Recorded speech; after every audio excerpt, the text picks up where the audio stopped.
तेरी इबादत करते हैं और अल्लाह तेरे से मदद मांगते हैं। मैं आज रवात में जो मेरे पाकिस्तानी आज जमा हुए हैं, मैं पहले से सबको सलाम करता हूं। और जो मेरी टीम है मार्च में जो निकली हुई है और हम कितने दिनों से ये मार्च कर रहे हैं, मैं आप सबको भी खराज तहसीन पेश करता हूं कि ये इस मुल्क की तारीख में ये एक ऐसी पॉलिटिकल एक्टिविटी है जो कभी ऐसी नहीं हुई। कभी पहले किसी पार्टी ने इस तरह की एक्टिविटी नहीं की। और ये हमारी जो हकीकी आजादी की तहरीक है, ये शुरू हुई थी 7 महीने पहले, जब हमारी हुकूमत को एक साजिश के तहत, बैरूनी साजिश जिसके साथ मिल गए हमारे मीर जाफर और मीर सादिक, क्योंकि कभी भी बैरूनी साजिश कामयाब नहीं होती जब तक कि अंदर से गद्दार मदद नहीं करते बैरूनी साजिश को कामयाब करने की। तो उन्होंने हमारी गवर्नमेंट गिराई और तब से मैं मैदान में हूं। तब से तहरीक इंसाफ सारे पाकिस्तान के अंदर अपना मौकफ अवाम की तरफ लेके जा रही है और अवाम को जगा रही है, शऊर दे रही है। और मैं जितना भी अल्लाह का शुक्र अदा करूं वो कम है। जो मैंने इन 7 महीने में देखा, मैंने अपनी 26 साल की सियासत में ये नहीं देखा। और जो मैंने अपने लोगों को बदलते देखा, जो मैंने अपने नौजवानों को खास तौर पे, और नौजवानों वो जो कि बच्चे भी थे, 12 साल 10 साल के बच्चे, मैंने इन सबको इसमें शिरकत करते देखा।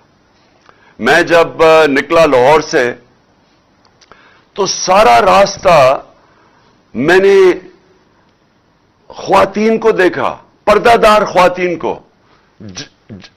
मार्च के साथ साथ चल रही हैं, बच्चे लेके अपने छतों के ऊपर मैंने रास्ते में देखा, छतों के ऊपर ख्वातीन खड़ी हैं, दुआएं कर रही हैं।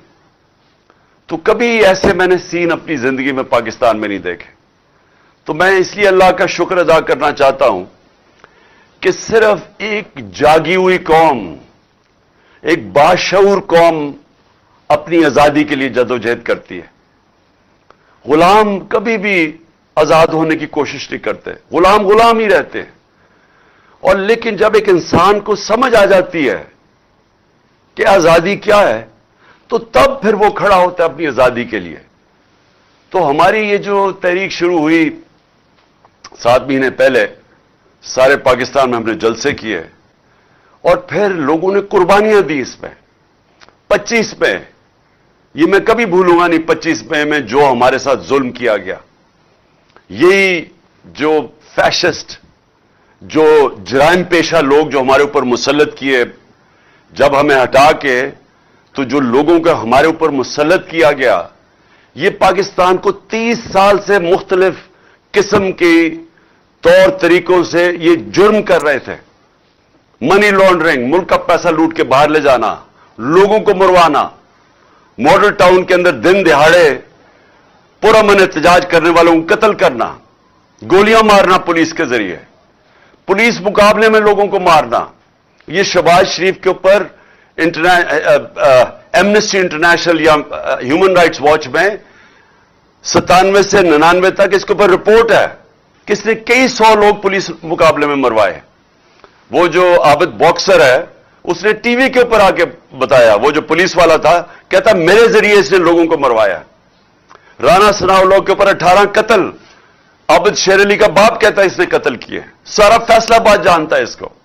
कब्जा ग्रुप हर जुर्म में ये शरीक है।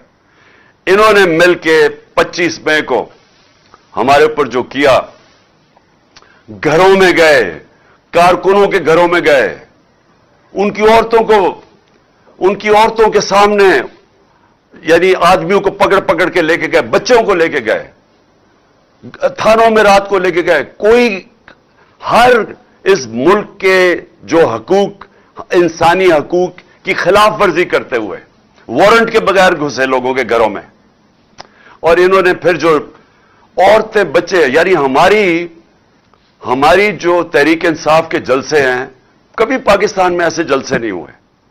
ہماری جو پروٹیسٹ ہے, جو احتجاج ہے, ان کے پر فیملیز آتی ہیں, عورتیں بچے آتے ہیں, اوپر سے لے کے نیچے تک, انگلش میڈیم سے, اردو میڈیم سے, دینی مدرس, سارے لوگ شرکت کرتے ہیں. اور ان کے اوپر انہوں نے شیلنگ کی, ظلم کیا, 2 لوگ شہید ہوئے, کئی زخمی ہوئے, جیلوں میں لوگوں کو ڈالا, ایف آئی آر کی بارش ہو گئی, 23 ایف آئی آر میرے اوپر کاٹی, ساری سینئر لیڈرشپ کے اوپر.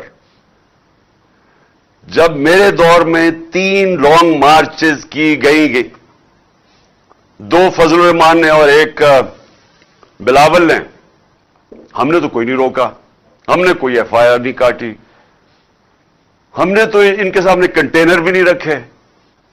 تو ہمارے دور کے اندر پوری طرح جو آئین اور قانون ان کو اجازت دیتا تھا, ہم نے وہ کسی جگہ ان کو روکا نہیں.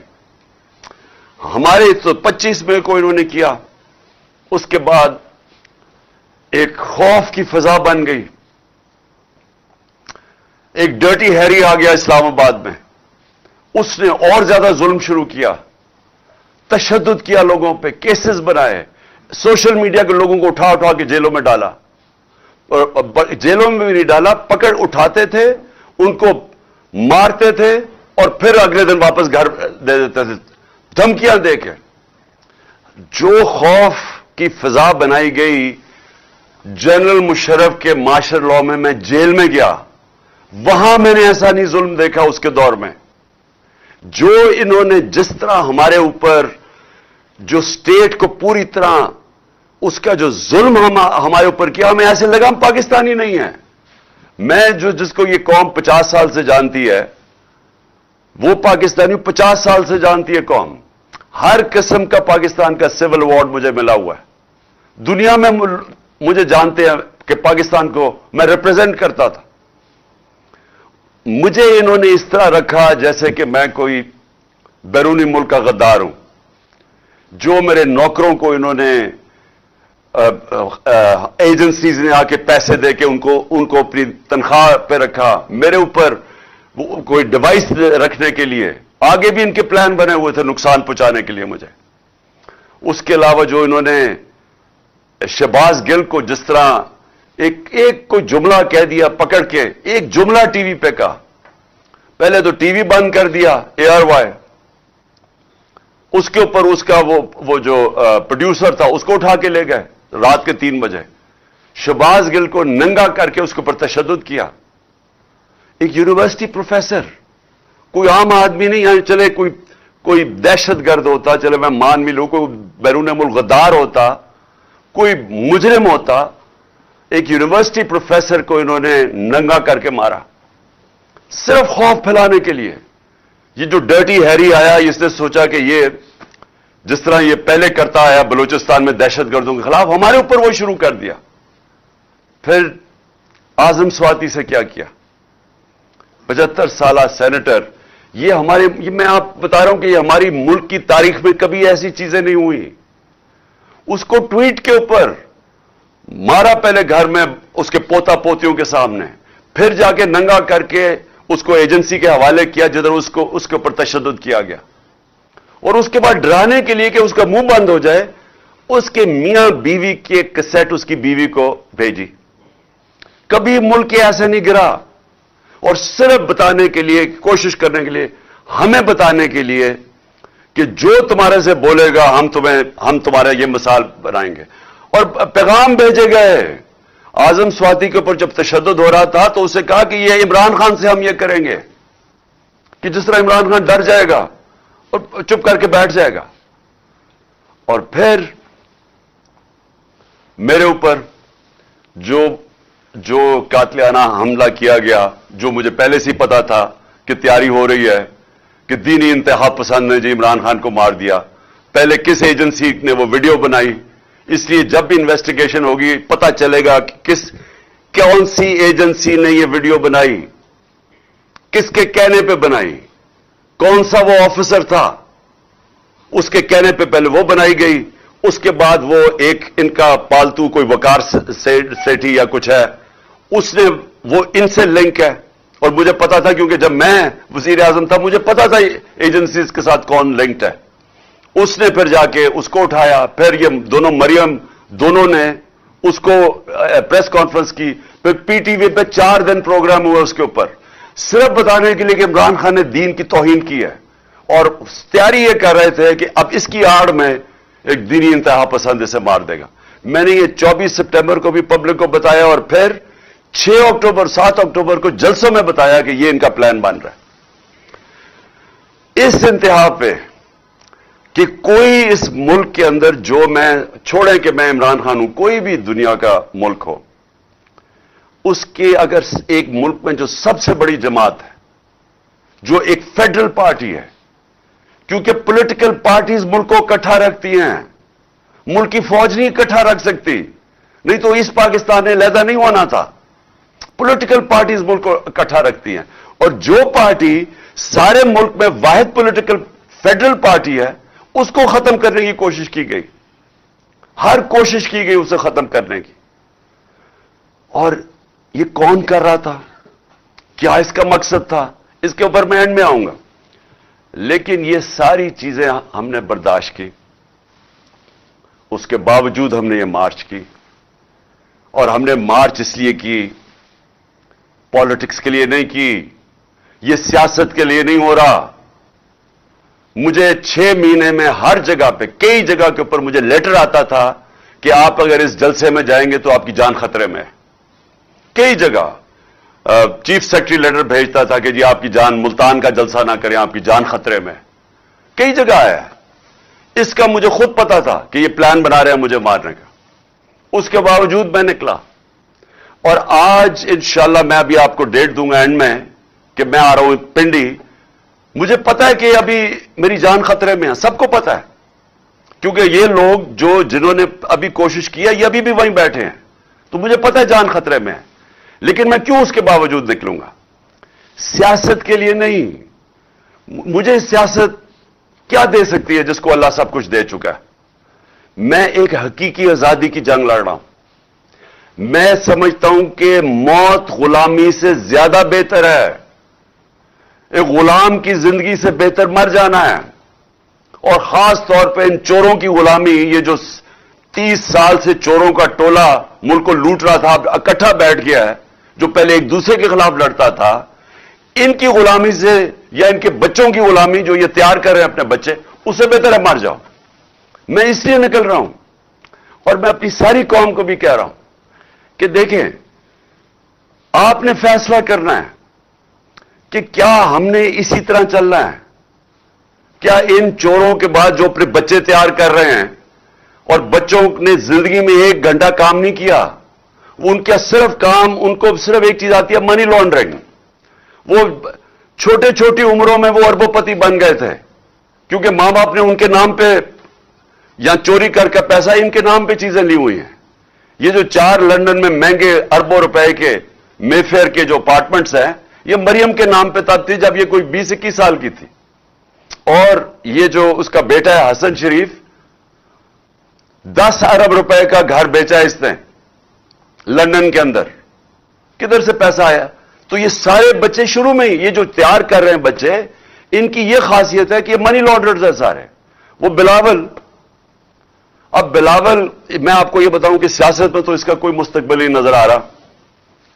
उर्दू अभी तक सही तरह बोला नहीं है, यानी हर दफा उर्दू बोलता है तो और लोगों को समझ नहीं आती क्या कह रहा है। लेकिन इसका मैं आज आपको पेशन गोई करता हूं, इसकी जिंदगी का ज्यादा हिस्सा किस पे लगेगा कि इसके बाप ने चोरी करके पैसा दुनिया में किधर किधर रखा हुआ है। ये अब ढूंढता फिरेगा कि उसके बाप ने चोरी का पैसा किधर किधर रखा हुआ है। तो इनके नीचे अगर ये कोई समझता है कि ये एक अजीम कौम इनकी गुलामी करेगी, ये कौम कभी ये तस्लीम नहीं करेगी इनको। इसलिए ये मार्च है, और ये जो हकीकी आजादी की मार्च है, ये अभी खत्म नहीं होगी। मैं आखिर में बताता हूं कि हमने किस दिन क्या करना है, लेकिन मैं ये आपको बता दूं कि ये मार्च, ये जब तक हम इस मुल्क को हकीकी तौर पे आजाद नहीं करते, हम नहीं रुकेंगे। आप تو حقیقی آزادی کی میں ساری قوم کو یاد کرا دوں، دو اس کے ستون ہیں جس کے اوپر حقیقی طور پہ قوم آزاد ہوتی ہے۔ سب سے پہلا، قوم کے فیصلے قوم میں ہوں، کسی اور قوم کی غلامی نہ کرے، ہم کسی سپر پاور کی غلامی نہ کریں۔ لا الہ الا اللہ اس نعرے کے اوپر بنا تھا پاکستان۔ لا الہ الا اللہ ایک دعویٰ ہے کہ میں آزاد ہوں، میں صرف ایک اللہ کے سامنے جھکتا ہوں، باقی میں آزاد ہوں۔ ایک خودداری کا یہ دعویٰ ہے، ایک قومی غیرت کا دعویٰ ہے۔ یہ نہیں ہوتا کہ وہاں جا کے دنیا کے باہر چکر مارو اور ہاتھ پھیلا کے کہو کہ میں مانگنے تو نہیں آیا، میں مجبور ہوں۔ اس لیے تو یہ نہیں ملک بنا تھا۔ اس لیے تو قائد اعظم جب ان کو پتا بھی تھا کہ انہوں نے زندہ نہیں رہنا زیادہ دیر، پتہ نہیں چلنے دیا اپنی بیماری کا کہ کہیں پاکستان کوئی رکاوٹ نہ آ جائے پاکستان نہ بننے میں۔ یہ وہ قربانی تھی۔ ہم بڑے ہو رہے تھے زمان پاک میں، تو وہاں اتنے لاکھوں لوگ ہندوستان سے جو آئے تھے، شاید ہی کوئی تھا جن کے گھر میں قتل عام نہ ہوئی ہو۔ تو یہ تو قربانیوں کے نام پہ بنا تھا۔ اس لیے نہیں بنا تھا کہ ہم انگریز سے آزاد ہو کے تو اب کسی اور سپر پاور کی غلامی کریں۔ لہذا ایک ہم ملک چاہتے ہیں جو سوورن ہو، قوم کے فیصلے قوم میں ہو۔ اور مجھے افسوس سے مثال دینی پڑتی ہے ہندوستان کی، ساتھ ہی ہمارے وہ آزاد ہوا تھا۔ صرف اس ملک کے فیصلے دیکھ لو، فورن پالیسی دیکھ لو، آزاد فورن پالیسی۔ ملک کھڑا ہو گیا ہندوستان کہ نہیں جی ہم روس سے تیل لیں گے، ہم تمہارے ساتھ الائنس ہے امریکہ کے ساتھ کوارڈ کے اندر، لیکن ہم فیصلے کریں گے تیل روس سے اس لیے لیں گے کہ ہمارے لوگوں کو سستے تیل کی ضرورت ہے، ہم اپنے لوگوں کے اوپر مہنگائی کا بوجھ نہیں ڈال سکتے۔ کھڑے ہو گئے، امریکہ ناراض ہوا، لیکن آخر امریکہ کو ماننا پڑا۔ ہم نے بھی وہی کیا تھا۔ لیکن یہ جو غلام اوپر بٹھائے گئے ہیں، جو سازش کے تحت آئے ہیں، 7 مہینے ہو گئے، ان کو شرم نہیں آئی کہ ملک مہنگائی میں یعنی لوگ ڈوب گئے ہیں، لیکن انہوں نے روس سے تیل نہیں لیا کیونکہ جو ان کا جو آقا ہے وہ ناراض نہ ہو جائے۔ ہم چاہتے ہیں کہ پاکستان اگر کبھی بھی ہم کوئی بھی جو فیصلے کریں اس کی نمبر 1 چیز ہونی چاہیے کہ کیا میری قوم کا اس میں فائدہ ہے یا نہیں ہے۔ ہماری قوم کا فائدہ نہیں تھا جب ہم نے امریکہ کی جنگ میں شرکت کی اور 80,000 اپنے لوگ مروا لیے، یہ ہماری قوم کے مفاد میں نہیں تھا۔ لیکن اوپر جو سربراہ بیٹھا تھا وہ پریشر ہی نہیں لے سکا، گھٹنے ٹیک دیے، اور یہ جو زرداری اور نواز شریف آئے یہ اور زیادہ ان کے سامنے لیٹ گئے۔ 400 ڈرون اٹیک ہوئے ان کے دور میں، 400 ڈرون اٹیک۔ کبھی دنیا کی تاریخ میں مجھے ایک مثال بتا دیں کہ آپ جنگ کسی کی لڑ رہے ہیں اور وہ آپ کے اوپر بمباری کر رہا ہو، ایک دنیا میں مثال نہیں ہے۔ کیونکہ یہ کوئی ملک کی آزادی کے لیے ان کا کوئی انٹرسٹ نہیں ہے، یہ دو خاندان کا انٹرسٹ یہ ہے کہ پیسے کیسے بنانے ہیں، ملک سے باہر کیسے لے کے جانے ہیں، اور پھر اس پیسے کو بچانا NRO کے ذریعے کیا ہے، اور پھر اپنے بچوں کو تیار کرنا ہے کہ وہ پھر آگے چلتے جائیں۔ اس سے آگے ان کا انٹرسٹ نہیں ہے۔ پاکستان نیچے جاتا ہے، پاکستان کا دیوالیہ نکلتا ہے، ان کو کیا فرق پڑتا ہے؟ ان کے پیسے ڈالرز میں باہر پڑے ہیں، اگر روپیہ گرے گا بھی تو ان کا تو ڈالر کی قیمت اوپر چلی جائے گی۔ تو ان کا مفاد تو یہ نہیں ہے کہ پاکستان ایک آزاد خوددار قوم بنے، ان کا تو یہ ہے کہ یہ اقتدار میں کیسے رہے اور پیسہ کیسے بنے اور بچائے کیسے۔ سب سے پہلے ہم یہ کبھی اس ملک کو جتنی بھی قربانیاں دینی پڑے ہیں، دیکھیں قومیں قربانیاں دے کے آزاد ہوتی ہیں۔ میں بار بار آپ کو کہتا ہوں، قوم جب اکٹھی ہو جاتی ہے، فیصلہ کر لیتی ہے کہ ہم ایک خوددار قوم ہوں گے، اب اپنے پیر پہ کھڑے ہوں گے، وہ قوم کھڑی ہو جاتی ہے اپنی پیر پہ۔ لیکن جب ایک قوم کی صاحب اقتدار وہ چوری کر کے پیسہ باہر لے کے جا رہے ہیں اور دوسروں کو کہہ رہے ہیں کہ آپ پاکستان پیسہ بھیجیں، اپنا پیسہ باہر لے کے جا رہے ہیں، اور پھر جب آپ مقروض ہو جاتے ہیں کیونکہ ڈالر جب آپ باہر بھیجتے رہتے ہیں اور آپ پالیسی صحیح بناتے نہیں ہیں، ایکسپورٹس بڑھاتے نہیں ہیں، تو آخر میں جب ڈالر मकरूज हो जाते हैं, फिर आप घुटनों पे आ जाते हैं और फिर अपनी आजादी खो बैठते हैं। दूसरी चीज, और यह भी मैं आप सबको कहता रहा हूं, मैंने नाम भी अपनी पार्टी का इंसाफ रखा था, कि जो इंसाफ है इसका मतलब है, इसका इंसाफ का मतलब क्या है, मैं फिर यह आपको समझा दूं। कानून के सामने सब एक बराबर।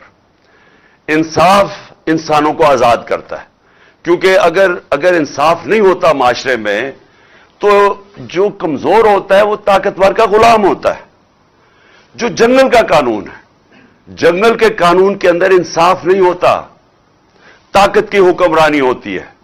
जो ताकतवर है वो कमजोर के ऊपर हर किस्म का जुल्म करता है, वो तो कमजोर को कोई बचाने के लिए नहीं आता। तो जब इंसानी माशरों के अंदर इंसाफ नहीं होता, वो जंगल का कानून बन जाता है। इसका एक नाम दिया हुआ दुनिया ने, बनाना रिपब्लिक। वो बनाना रिपब्लिक बन जाता है जिधर इंसाफ नहीं होता, जिधर रूल ऑफ लॉ नहीं होता। यह हमारा उससे भी बड़ा मसला है, पहले से भी बड़ा मसला, कि यहां इंसाफ ही नहीं है। हमें मिसालें अब बार बार हर रोज देता हूं कि आजम स्वाति को अगर इंसाफ नहीं मिल सकता, पाकिस्तान के सेनेटर को, एक आदमी जो अपनी सारी कमाई बाहर करता है और पाकिस्तान कमाई लेके आता है, उसको इंसाफ नहीं मिल सकता, उससे जुल्म की इंतहा होती है। अरशद शरीफ को इंसाफ नहीं मिल सकता।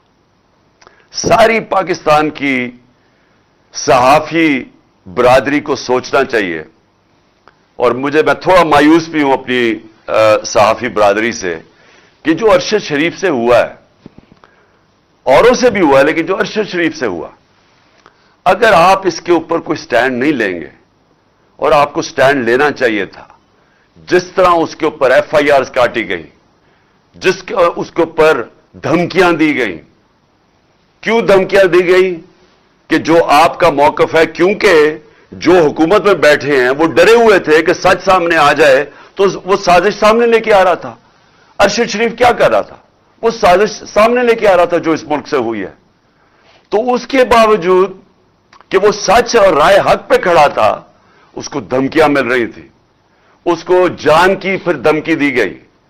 जब वो और इसके घर वालों को सब पता है, अरशद शरीफ की वालदा को सब पता है कौन धमकियां दे रहा था, और आखिर में वो जब मुल्क से बाहर गया और फिर पाकिस्तान बुलाने की कोशिश की, वो कीनिया गया और जो उसको शहीद किया गया। ये अगर अरशद शरीफ नंबर 1 पाकिस्तान का इन्वेस्टिगेटिव जर्नलिस्ट, अगर उसको मार सकते हैं और कोई फिर पूछने वाला नहीं है, कोई इन्वेस्टिगेशन ही नजर आ रही कि होगी सही माने में, किसी को इत्मीनान नहीं है, क्योंकि सबको पता है कि ताकतवर दूसरी तरफ है, और सबको पता है इस मुल्क में कि जब ताकतवर के सामने एक कमजोर खड़ा होता है, इंसाफ नहीं मिलता।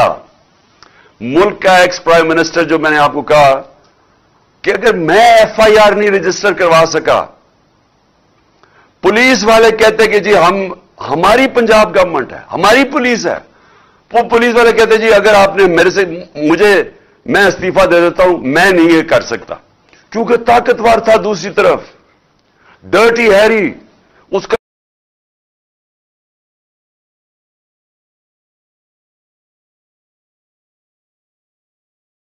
ये भी तैयार हो गए कि हां जी प्राइम मिनिस्टर के खिलाफ भी कर देंगे, और जो वो है दूसरा इंटीरियर मिनिस्टर उसके खिलाफ भी। लेकिन ये कोई खास है कि इसको हम नहीं कुछ कर सकते, ये कोई ऐसी ताकत वाली चीज है, ये कानून के ऊपर है, इसको लाइसेंस टू किल है, ये जो भी करेगा हम इस मुल्क का कानून इसको नहीं पकड़ सकते। तो ये बात मेरी नहीं है, अब ये अब सबकी है, सारी कौम की है, कि अगर ये ऐसे मुल्क चलाना है, ये मुल्क हम जो मर्जी कर लें, जितने मर्जी टैलेंटेड पाकिस्तान हो जाए, हम जितनी अच्छी पॉलिसीज लेके आ जाएं, ये मुल्क कभी कामयाब नहीं हो सकता।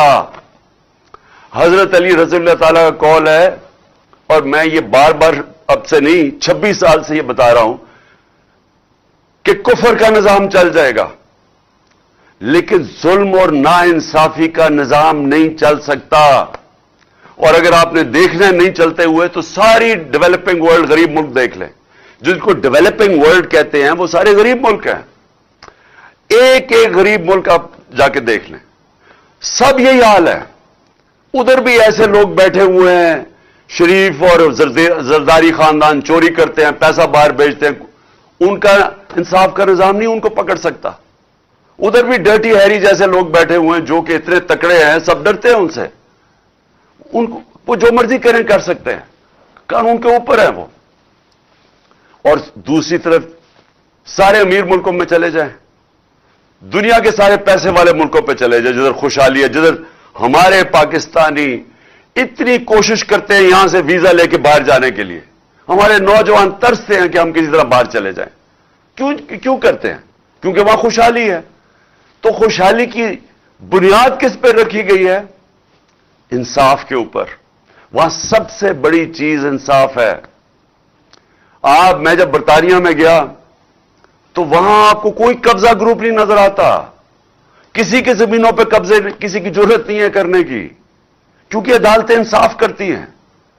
वहां आपको अगर कोई ताकतवर ये समझता है कि वो कानून तोड़ेगा और वो बच जाएगा, बरतानिया का प्राइम मिनिस्टर बाहरी अक्सरियत से जीतने वाला बोरिस जॉनसन एक कानून छोटा सा तोड़ता है। यहां खबर भी नहीं बनी थी पाकिस्तान में कि वो एक लोगों ऑफिस के लोग जमा हो जाते हैं जब वो कोरोना के दौर में सोशल डिस्टेंसिंग थी, उस चीज के ऊपर वो रिजाइन कर देता है क्योंकि उसने कानून तोड़ा है जो लोगों के लिए बनाया हुआ था। वहां इंसाफ का निजाम ऐसा है कि हर जो कमजोर से कमजोर आदमी भी है उससे पता है कि मुझे तहफ़्फ़ुज़ मिलेगा, क्योंकि जो उनकी अदालतें हैं, जो उनका इंसाफ का निजाम है, वो उनके हकूक की हिफाजत करता है। मैंने आपको अपनी मिसालों को दी, मैं आपको एक और मिसाल देता हूं। मेरे ऊपर ये जियो ने ये जो घड़ी की सारी कहानी और पीछे इसके सारे नून लीग और डर्टी हैरी भी था, इन्होंने कहानी बनाई मेरे ऊपर कि जी मैंने वो घड़ी का जो किया। अब अगर मुझे पाकिस्तान की, मैंने केस तो यहां भी करूंगा, लेकिन पाकिस्तान की अदालतों में मुझे अफसोस से कहना पड़ता है कि मुझे यहां इंसाफ नहीं मिलेगा। इसलिए मैं अमेरिका जा रहा हूं, इसके ऊपर केस कर रहा हूं, मैं बरतानिया इसके ऊपर केस कर रहा हूं, ये जियो और शकील रहमान इसका ये जो ग्रुप है, और मैं दुबई में केस कर रहा हूं। और मैं आज आपको कहता हूं कि मैं क्यों वहां कर रहा हूं, क्योंकि मुझे पता है मुझे इंसाफ मिलेगा वहां। मुझे पता है कि इसने जो मेरे ऊपर मेरी इज्जत की तौहीन की है, मुझे पता है कि वहां उनकी अदालतों में, क्योंकि मैं केस लड़ा हुआ हूं वहां, बहुत बड़ा केस हुआ था मेरा और इयन बोथम का बरतानिया की अदालत में। वो मेन हेडलाइंस केस था, 3 हफ्ते वो केस चला था। मुझे पता है वहां अदालतें कैसे चलती, और वो भी यही था, हरजाना का केस था।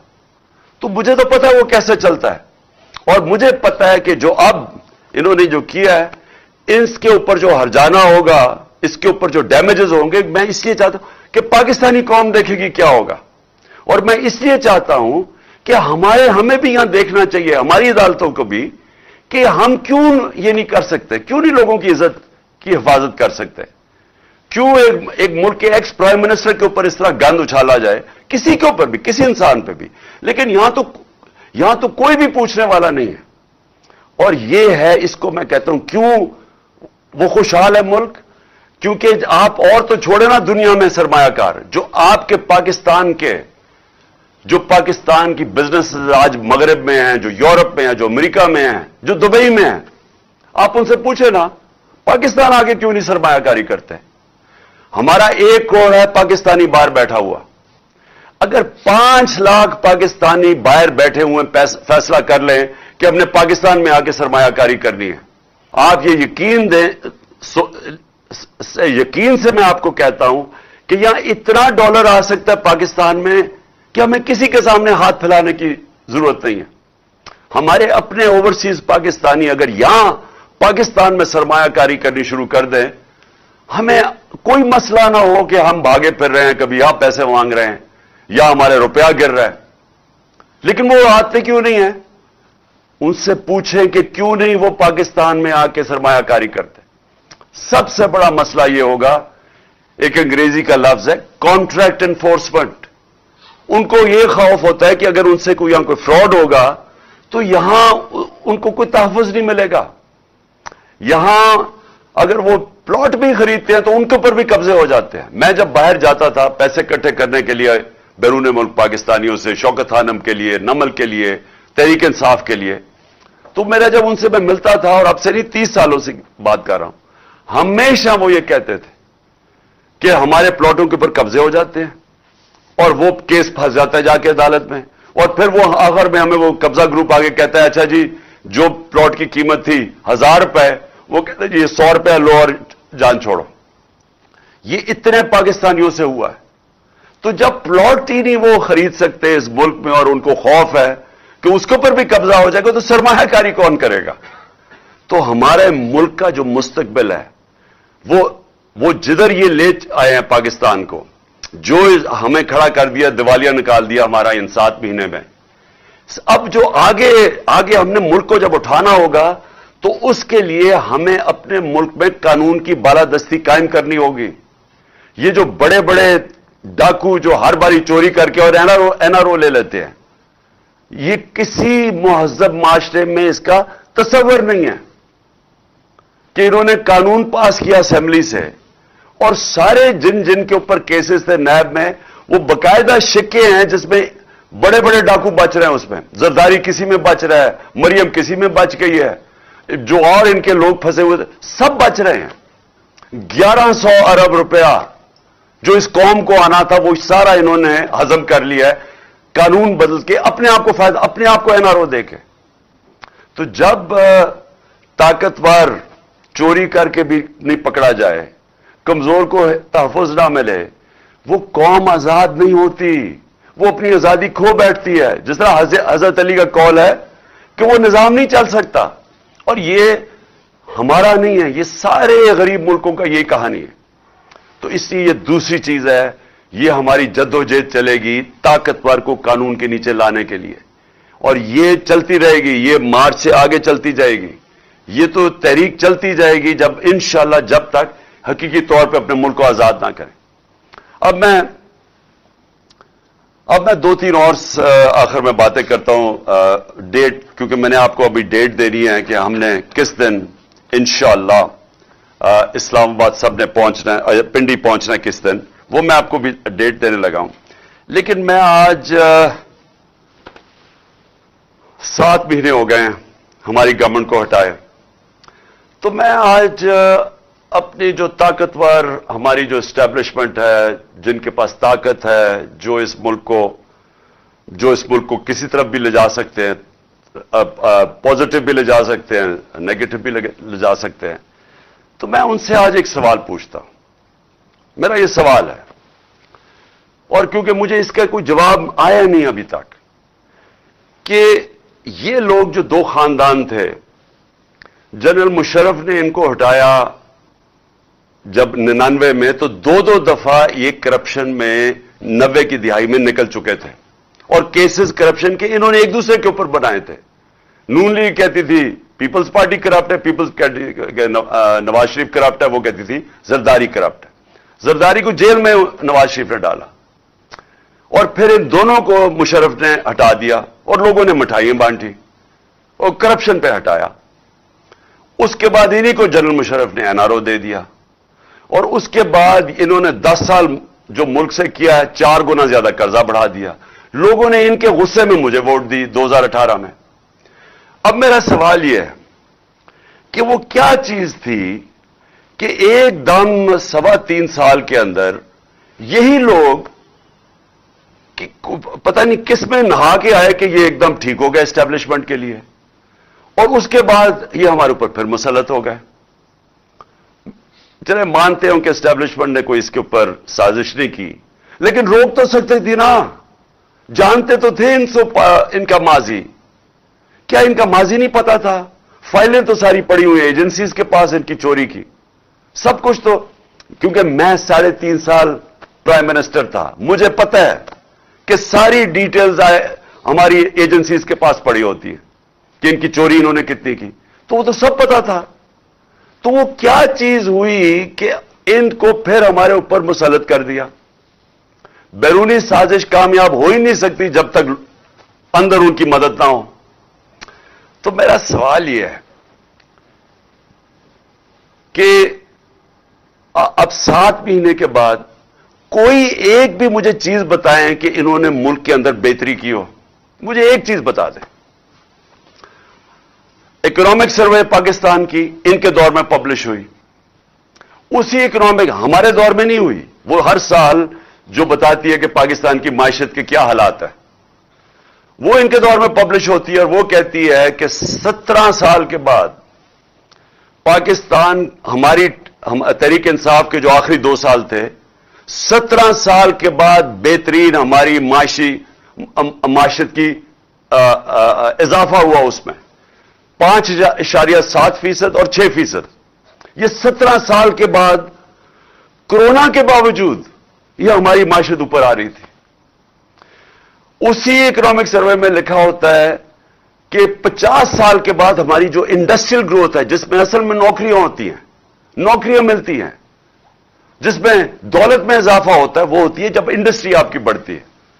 तो 26 से 27% हमारी लार्ज स्केल मैन्युफैक्चरिंग बढ़ी। फैसलाबाद के अंदर मजदूर नहीं मिल रहे थे टेक्सटाइल फैक्ट्रियों के। मुझे टेक्सटाइल वालों ने कहा कि जनाब हमें बाहर से मंगवाने पड़ रहे हैं या मजदूरों की शॉर्टेज हो गई है। तारीख में सबसे ज्यादा टेक्सटाइल इंडस्ट्री की ग्रोथ हुई, तारीख में सबसे ज्यादा एक्सपोर्ट्स बढ़ी, तारीख में सबसे ज्यादा बाहर बैरून मुल्क पाकिस्तानियों ने हमारे ऊपर एतमाद करते हुए सबसे ज्यादा रेमिटेंसेस पैसा भेजा। तारीख में सबसे ज्यादा पाकिस्तान की आमदनी टैक्स कलेक्शन बढ़ी। और तारीख में 4 फसलें जो पाकिस्तान की थी, क्योंकि हमने किसानों की मदद की, क्योंकि हमने उनको सब्सिडाइज करके चीजें दी, उन्होंने अपनी 4.5% हमारी ग्रोथ रेट थी, यानी हमारी इजाफा हुआ ज़राअत में, जो 17 साल के बाद था। तो जब मुल्क आगे बढ़ रहा था और जब हर चीज पॉजिटिव हो गई, कोरोना के मुश्किल वक्त से हमने मुल्क को निकाल लिया, दुनिया ने माना कि ये पाकिस्तान की जो परफॉर्मेंस है कोरोना में, दुनिया ने, World Economic Forum, World Health Organization, जो इकोनॉमिस्ट, उसने जो इकोनॉमिस्ट मैगजीन ने दुनिया की सर्वे की, उन्होंने कहा 3 मुल्कों में से पाकिस्तान लगातार 2 साल टॉप पे आया है दुनिया में। तो दुनिया ने माना कि हमने बेहतरीन गवर्नेंस दी मुश्किल वक्त में। क्राइसिस, जो सदी में एक दफा क्राइसिस आता है, जो कोरोना आया था, दुनिया कहती है कि हमने सबसे बेहतरीन उसको मुल्क को निकाला। तो वो कौन सी क़यामत आ गई थी कि हमें उस वक्त गिरा के तो इन चोरों को ऊपर बैठा दिया। अच्छा चला, मैं मानूं कि अगर आपने, शायद किसी को गलत फहमी हो कि शहबाज शरीफ इश्तिहारों के अलावा भी तरक्की कर सकता है, शायद वो समझते हो कि वाकई वो कुछ कर सकता है। लेकिन ये जरा आप देख लें, शायद वो समझे कि इसहाक डार जो 2 दफा 99 में भी इकोनॉमी बैंकरप्ट करके गया, फिर 2018 में पाकिस्तान की इकोनॉमी बैंकरप्ट थी, उसके बाद जो शायद उन्होंने समझा हो कि ये कुछ सीख गया। तो लेकिन आज मुझे 7 महीने बाद बताएं, मुझे एक चीज पाकिस्तान की जो पॉजिटिव किया इन्होंने। आज अगर पाकिस्तान की अपनी बिजनेसेस हैं, उनका गैलप का सर्वे है कि 88% बिजनेसमैन कहता है कि हम गलत तरफ जा रहे हैं, यानी उनका इत्मीनान चला गया इस हुकूमत पे। बैरून मुल्क जो कि रिस्क असेसमेंट होती है कि आप पाकिस्तान कर्जे वापस कर सकता है या नहीं, वो 85% आप कह रहे हैं कि पाकिस्तान कर्जे वापस नहीं कर सकता। तो ना बाहर के लोगों को इस पे इत्मीनान कि इनके तो पैसे बाहर पड़े हैं, इनका तो स्टेक पाकिस्तान में नहीं है। ये जो नवाज शरीफ का तो सारा टब्बर बाहर चला गया। तो मैं ये पूछता हूं कि अपनी एस्टेब्लिशमेंट से कि आपने आज मुझे ये बता दें कि मुझे पाकिस्तान का क्या फायदा हुआ है। 7 महीने में ये रजीम चेंज से इस मुल्क को फायदा क्या हुआ है। मुझे एक चीज मैं पूछना चाहता हूं, क्या किसानों से पूछे, चाहे किसानों से पूछे कि क्या हालात है उनके, आज इंडस्ट्री से पूछे, आज नौजवानों से पूछे, आईटी सेक्टर से पूछे, जो 75% एक्सपोर्ट्स हमारे दौरान बढ़ी थी आईटी की, जो फ्यूचर है मुल्क का। मुझे किसी सेक्टर से बताएं कि किसी को फायदा हुआ है इनके आने से। आज वो लोग जो हमारे पर तनकीद करते थे, वो आज دعائیں کر رہے ہیں کہ آپ کسی طرح واپس آئیں. میں صرف پھر یہ سوال پوچھتا ہوں کہ کچھ تو ذہنوں میں سے گزری ہوگی کہ جناب ہم ان کو چوروں کو واپس آنے دیں. کچھ تو سوچا ہوگا کہ یہ کوئی فائدہ کرائیں گے پاکستان کو. اور میں حیرت یہ ہے کہ 30 سال سے ان کا ٹریک ریکارڈ ہمارے سامنے ہے اور ہماری اپنی اسٹیبلشمنٹ نے بار بار ان کو کرپٹ کہا ہے. اپنی اسٹیبلشمنٹ نے 2 دفعہ نکوالا ہے ان کو 90 کی دہائی میں, جب یہ ان کی کرپشن کی وجہ سے. تو میں ابھی بھی میں حیران ہوں کہ کوئی بھی شاید مجھے اس کا پتہ چل جائے کہ کوئی وجہ ہو یا ان کو کوئی نظر آئی ہو چیز کہ جو ان میں کوئی صفت ہو وہ شاید مجھے نہ نظر آ رہی ہو. لیکن میں آخر میں آج اپنے سارے پاکستانیوں سے مخاطب ہوں. دیکھیں, یہ جو وقت ہے اس کے اندر آپ ساری قوم کو میں کہہ رہا ہوں, آپ نیوٹرل نہیں ہو سکتے. آپ اگر آج نیوٹرل ہو گئے, آپ کے بچے پچھتائیں گے, آپ کی آنے والی نسلیں پچھتائیں گی کہ جب آپ کو امر بالمعروف پہ چلنا چاہیے تھا, جب آپ کو ناانصافی کے خلاف جہاد کرنی چاہیے تھی, اور آپ گھروں میں بیٹھ گئے. عمران خان کو میں آپ کو پھر سے کہتا ہوں, مجھے کوئی ضرورت نہیں ہے کہ اپنی جان خطرے میں ڈال کے باہر نکلوں. جب مجھے پتا تھا اس کے باوجود, اور جب مجھے آگے بھی پتا ہے, لیکن میں بچپن سے میرے ذہن میں یہ تھا کہ میں کبھی غلامی سے بہتر مر جانا ہے. یہ غلامی ہے یہ جو ہو رہی تھی, لیکن میں نہیں کر سکا. تو سوچ لیں کہ آپ میں سے کہ آپ عوام میں آپ کے پاس کیا حقوق ہے. آپ کے پاس, آپ سے اگر طاقتور ظلم کرتا ہے آپ کیا کر سکتے ہیں؟ انسان اور بھیڑ بکریوں میں فرق ہے. انسانوں کے حقوق ہوتے ہیں. بھیڑ بکریوں کو ڈنڈے مار کے جدھر مرضی آج کہہ دیں کہ یہ چور ہیں تو کل کہہ دیں کہ یہ پاک ہو گئے تو وہ ادھر ہی چلیں گے. انسانوں کے حقوق ہیں. انسان جب تک اپنے حقوق اور آزادی, جب تک اس کے لیے رائے حق کے لیے نہیں کھڑا ہوتا, انسانی معاشرہ جانوری معاشرہ بن جاتا ہے. جانوروں کا معاشرے میں جنگل کا قانون آ جاتا ہے, جو اس وقت مجھے افسوس سے کہنا پڑتا ہے پاکستان میں ہے. ہماری کوششیں ہو رہی ہیں, دیکھیں وہ سینیٹرز نکلے ہوئے ہیں, وکیل نکلے ہوئے ہیں کہ ساری دنیا کے سامنے اعظم سواتی سے ہوا, لیکن وہ بے بس ہے. اس کی والدہ ارشد شریف شہید کی, وہ انہوں نے کمیشن بنا دیا. والدہ کہتی ہے مجھے اعتماد ہی نہیں ہے. تو جنہوں نے جو چاہتے ہیں انصاف, اگر ان کو کمیشن پہ اعتماد نہیں ہے تو کیسے انصاف ملے گا؟ اور میرے اوپر جو ایف آئی آر ہوئی, جو ایف آئی آر پولیس نے دی ہے, وہ ایف آئی آر کیا, وہ مذاق ہے. وہ ایک آدمی کے اوپر انہوں نے ایف آئی آر کاٹ دی ہے. تو ہمیں تو سب کو پتا ہے کہ دوسری طرف سے سامنے سے گولیاں آئی ہیں, دو مارنے والے تھے. تو انہوں نے تو وہی کیس بنا دیے کہ جناب یہ چاہتے ہیں. اسکرپٹ کیا تھی کہ جی دینی انتہا پسند نہیں, اکیلا تھا. اچھا, وہ بھی اتنا بیوقوف ہے, جنہوں نے اس کو پڑھایا اس طوطے کو, وہ بھی اتنے بیوقوف تھے. وہ پہلی چیز کہتا کہ جی میں اکیلا تھا. کہ لوگوں, یعنی اگر کسی کو شک بھی تھا نا کہ سازش ہوئی, تو اس نے پوری کر دی کہ ہاں جی میں اکیلا تھا, کہیں وہ شک نہ پڑ جائے کہ جو سامنے والا تھا اور اصل وہ نہ کہیں اس کی تلاش نہ شروع ہو جائے. تو اگر ہمیں انصاف نہیں مل سکتا, میں پھر سے کہتا ہوں میری قوم, آپ کو یہاں انصاف نہیں ملنے لگا, یہ ملک آگے نہیں بڑھنے لگا. اور یہ جو میں اب آپ کو ڈیٹ دینے لگا ہوں, میں اپنی ساری پہلے تو پارٹی کو بھی ساروں کو کہوں کہ ابھی سے تیاری شروع کر دیں. اگلے ہفتے 26 نومبر کو آپ نے سب نے اسلام آباد پہنچنا ہے. میں انشاءاللہ آپ کو وہاں ملوں گا اسلام آباد میں. تو میں یہ چاہتا ہوں, کیا ہوں, میں صرف اپنی پارٹی کو نہیں اب کہہ رہا, میں سارے پاکستانیوں کو کہہ رہا ہوں کہ دیکھیں, جو اگر آپ کا خیال ہے کہ تبدیلی آ جائے گی اور آپ گھر بیٹھے رہیں گے اور ایک دم تبدیلی آ جائے گی, ایسے نہیں ہوتا. اللہ کا فرمان ہے کہ میں کبھی, قرآن میں کہتا ہے, میں کبھی کسی قوم کی حالت نہیں بدلتا جب تک وہ قوم خود اپنی حالت بدلنے کی کوشش نہ کرے. अगर हम समझते हैं कि हम भेड़ बकरियों की तरह रहें और एकदम हम आजाद हो जाएंगे, हम नहीं होंगे, वो वैसे ही रहेंगे। तो ये वक्त है, मैं सारी कौम को दावत दे रहा हूं कि आपने आना है पिंडी, आपने पिंडी आना है 26 तारीख को, हफ्ते को 1 और 2 के बीच में आपने पूरी कोशिश करनी है पहुंचने की। मैं खुद वहां आपसे इंशाअल्लाह खिताब करूंगा और अगला लाएअमल दूंगा। ये तहरीक रुकने नहीं लगी, मैं आपको अगला लाएअमल दूंगा।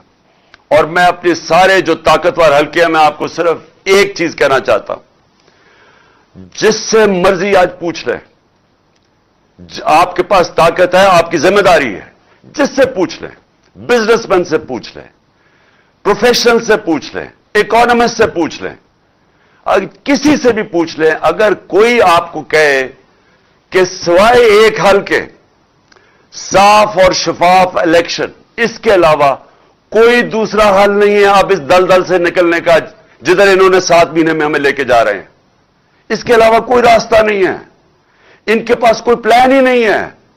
कोई पूछे तो सही कि आपका रोड मैप क्या है? मुल्क जो तेजी से नीचे जा रहा है, जो बाहर की दुनिया अब सारा इत्तेमाद खो बैठी है, कौन सा रोड मैप है आपके पास? इनके पास कोई रोड मैप नहीं है। 7 महीने में जो रोड मैप नजर आया वो सिर्फ अपनी चोरी बचाने का है।